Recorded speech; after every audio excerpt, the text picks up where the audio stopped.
মই এইটো ভিডিঅ'ত আমি সৰিয়হৰ খেতি অসমত কৰিলে কেনেকুৱা প্ৰেক্টিকেল এক্সপিৰিয়েঞ্চ এটা শ্বেয়াৰ কৰিব গৈছোঁ অকণমান।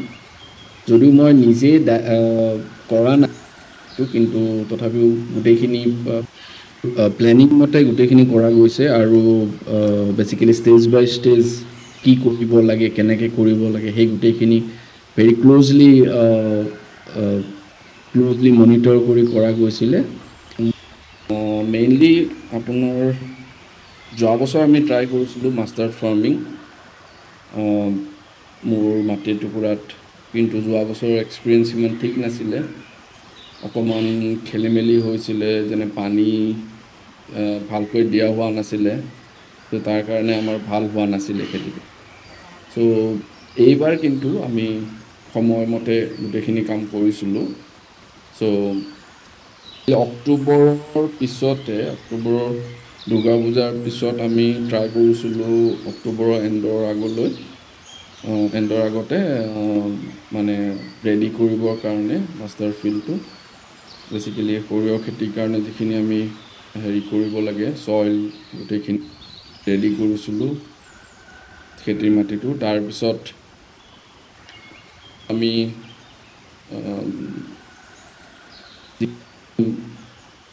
সাৰ দিব লাগিছিলে, গভৰ্ণমেণ্টৰ যিটো মতে সেইখিনি সাৰ প্ৰয়োগ কৰা হৈছিলে। প্ৰয়োগ কৰি তাৰপিছত গৰু গোবৰো আছিলে অকণমান দি তাৰপিছত আমি সৰিয়হখিনি ছটিয়াইছিলোঁ।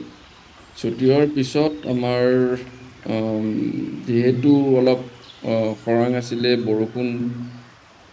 বৰষুণ নাপালে, চ' সেইটো কাৰণে আমাৰ কি কৰিবলৈ পানী দিব লগা হ'ল। চ' আমি যেতিয়া অকণমান ওলালে সৰিয়হখিনি, ধৰক অকণ ওলাইছে আৰু গোটেইখিনি, দুটা জেগাত কৰিছিলোঁ মই। ত' তেতিয়া কি কৰিছিলোঁ, আমাৰ যেনেকুৱা বৰষুণৰ পানী আমি জমা কৰি থোৱা আছিলে, এনেকুৱা খাল টাইপত যিটো পণ্ড টাইপ থাকে, চ' পণ্ডত, আৰু তাৰ পৰা আমি কি কৰিছিলোঁ, পানীটো মটৰেৰে উঠাই পানী দিছিলোঁ। পানীটো দিয়াৰ কাৰণে আমাৰ তাৰপিছতে সৰিয়হখিনি মানে ভালকৈ আমাৰ গজিছে, মানে বাঢ়িব ধৰিলে বেচিকেলি। ত' তাৰপিছত আমাৰ কি হ'ল, যেতিয়া সৰিয়হখিনি বাঢ়িব ধৰিছিলে, আমাৰ মানে ধান খেতিবোৰ গোটেইখিনি গুচোৱা হৈ গৈছিলে তেতিয়ালৈ। ধান খেতিবোৰ ওচৰে গুচোৱা হোৱা কি হয়, গৰুবোৰ এৰি দিলে খুব দিগদাৰ হয়। চ' সেইটো কাৰণে আমি কি কৰিছিলোঁ, ফেঞ্চিঙৰ ব্যৱস্থা কৰিছিলোঁ। ফেঞ্চিংটো কি কৰিছিলোঁ, বেচিকেলি নেট টাইপ এটা আছে, যিটো অলপ ভাল কোৱালিটিৰ কাইণ্ডৰ, সেইটো বাঁহৰ, মানে আগতেও আমি বাঁহৰ খুঁটি মাৰি কৰিছিলোঁ। বাঁহৰ খুঁটি মাৰি গোটেইখন আমি মানে দুটা জেগাতে আমি আপোনাৰ চাৰিওফালে দি দিছিলোঁ, যাতে গৰু সোমাব নোৱাৰে। এটা প্লটত মোৰ মানে নলা খন্দা আছিলে, নলা খান্দি থৈছিলোঁ। ত' নলাৰ লগতে আমি বেৰাখন দিছিলোঁ, যাতে আমাৰ গৰুৱে বেছি দিগদাৰ দিব নোৱাৰিলে। আৰু এটা প্লটৰ আমাৰ খন্দা নাছিলে, তাত যেতিয়া আমি বেৰাখন দিছিলোঁ, তথাপিও গৰুৱে অকণ দিগদাৰ দিলে লাষ্টৰ ফালে। কিন্তু তথাপিও আমাৰ বেয়া হোৱা নাছিলে, ভালেই হ'ল। মোটামুটি সৰিয়হখিনি আমি লাষ্টৰ ফাললৈ আমি ধৰক মোটামুটি ৰেডি হৈছিলে। ৰেডি হৈ আমি ফেব্ৰুৱাৰীৰ প্ৰথম ছেকেণ্ড উইকমানৰ ভিতৰত আমি কৰিছিলোঁ সৰিয়হখিনি। আমি যেতিয়া শুকালে বেচিকেলি তাতে ভালকৈ পোৱাৰ পিছত আমি কাটিবৰ কাৰণেও চেলেঞ্জেছ বহুত আছিলে। মানুহ লগোৱা হৈছিলে, মানুহ লগাই উঠাবলৈ গ'ল 2-3 দিন লগালে, 3 দিনৰ বেছিয়ে লগালে একচুৱেলি, 4-5 দিন লগালে তেওঁলোকে। 4-5 দিন লগাই সৰিয়হখিনি উঠাই আনি মোৰ যিটো ফাৰ্ম হাউচৰ তাত আমি জমা কৰিছিলোঁ। জমা কৰি তাত কেইদিনমান শুকাব দিলোঁ। শুকাব দিয়াৰ পিছত সৰিয়হখিনি মেচিন এটা আনি মানে সৰিয়হখিনি মাৰি পেলাই আমি সৰিয়হখিনি ওলালে সৰিয়হখিনি এৰাউণ্ড ধৰক 300-ৰ পৰা 350 কেজিমান ওলাইছে সৰিয়হৰ চ' বেয়া হোৱা নাই, কিন্তু ইয়াতকৈও ভাল কৰিব পাৰি। একচুৱেলি ইটছ অল বেচিকেলি কেনেকুৱা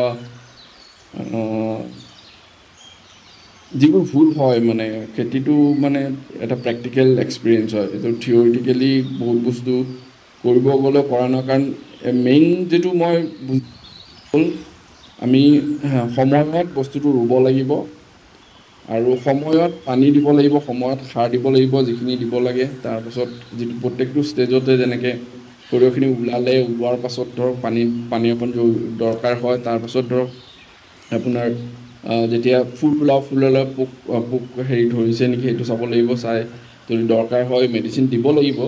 আৰু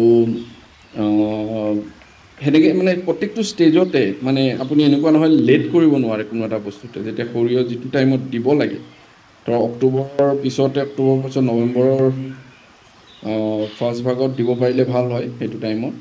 চ' সেইটো টাইমত দিলে মানে কেতিয়াবা কি হয় এজাক বৰষুণ সেইটো টাইমত পাই যায় সৰিয়হটো দিয়াৰ পাছতে মাটিৰ মানে মইশ্চাৰটো মেইনটেইন হৈ থাকিলে খুব ভাল। চ' কিছুমান এৰিয়া হিচাপে বেলেগ বেলেগ গাঁৱত, মোৰ যিটো জেগা আছিলে তাত অলপ ড্ৰাই থাকে, মইশ্চাৰটো কম থাকে। কিছুমান জেগাত মইশ্চাৰটো খুব ভাল থাকে। মইশ্চাৰ ভাল থাকিলে কি হয় সৰিয়হটো বেছি ভাল হয়। চ' ইটছ লাইক প্ৰেক্টিকেলি যিমান কৰিব সিমান মানে আপুনি এক্সপিৰিয়েঞ্চ গোটাব আৰু সেই প্ৰত্যেকবাৰৰ যিটো ভুল সেইটো নেক্সট টাইম যাতে নকৰে সেইটো ফালৰ পৰা ভুলটো আমি নকৰাকৈ আমি চলিব পাৰোঁ। চ' সেইটোৱে চবতকৈ ইম্পৰ্টেণ্ট বস্তু। বেচিকেলি কেনেকৈ আমি কাৰেক্টলি বস্তুটো কৰোঁ, কেনেকৈ সময়মতে বস্তুটো কৰোঁ। চ' সেই গোটেইখিনি বহুত দৰকাৰী যেতিয়া আপুনি সৰিয়হ খেতি কৰিব যায়। চ' আপুনি ভিডিঅ'টোত চাব প্ৰত্যেকটো ষ্টেজৰ কিছুমান ফটো বা হেৰি শ্বেয়াৰ কৰিছোঁ, ভিডিঅ' সৰু সৰু ক্লিপ টাইপ যে কেনেকুৱা হৈছে। চ' মই কোৱা নাই বহুত ভাল হৈছে, বাট ঠিকে আছে মানে it's much better than last time. So' আমি আকৌ নেক্সট টাইম যেতিয়া কৰিম চাগে আকৌ আমি ইম্প্ৰুভ কৰিম অলপ। এতিয়া ধৰক যিমানখিনি মাটিত কৰোঁ তাতে সেইমতে আমি বেছি পাব লাগিছিলে সৰিয়হটো। চ' সেইটোৱে আৰু মেইনলি। চ' আপুনি ভুলখিনি কেনেকৈ কাৰেক্ট কৰি আৰু সৰিয়হটো আমি যিটো বেচিকেলি পিয়'ৰ অৰ্গেনিক হেৰিত কৰিব ইমান ইজি নহয়। কাৰণ আপুনি মেইন কথা মানুহে কয় গৰুৰ গোবৰ আপুনি নাপায়, গৰুৰ গোবৰ বিচাৰি হ'লেও নাপায়, কোনো নিদিয়েও আপোনাক ক'ৰ পৰা আপুনি কিনি আনিলে এইটো বি টু মাছ কষ্টলি।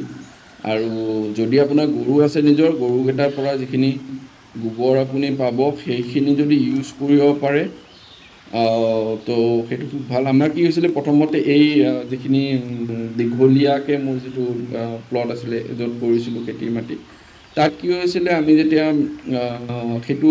ধানৰ সময়ত তাতে গৰু ধান কটাৰ সেইখিনি সময়ত বহুতখিনি গৰু মানে তাত এৰাল দি থৈছিলে। এৰাল দি থোৱাই তেওঁলোকৰ যিটো হেৰি মানে গৰু গোবৰটো মানে নেচাৰেলি তাত পোৱা গৈছিলে।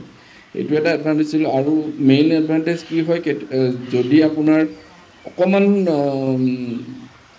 ধৰক জুলাই, আগষ্ট, ছেপ্টেম্বৰ এনেকুৱা ধৰণৰ টাইমত যদি পানী অকণমান উঠে খেতিটোত, পানী উঠিলে কি হয় আপোনাৰ মাটিটো খুব ধুনীয়া হেৰি হৈ থাকে, নেক্সট খেতিৰ কাৰণে মানে ৰেডি হৈ যায়। যদি পানী উঠে তেতিয়াহ'লে আপোনাৰ বেছি টাফ থাকে। যদি পানী উঠে খুবেই ভাল। কিন্তু সেইমতে আৰু বস্তুবোৰ প্লেন কৰিব লাগে। প্লেন কৰি এতিয়া নেক্সট আছে ধৰক সৰিয়হখিনি আপুনি পালে তাৰপিছত শুকালে আকৌ ধুব লাগিলে সৰিয়হখিনি ধুই আপুনি তাৰ পৰা ধৰক কেইমাহমান ৰাখি তাৰ পৰা আপুনি তেলটো, চ' সেইটোৱে ইম্পৰ্টেণ্ট। চ' থেংক ইউ ভিডিঅ'টো চোৱাৰ কাৰণে। আৰু আমি ট্ৰাই কৰি গৈ থাকিম হয় আগলৈ। ধন্যবাদ।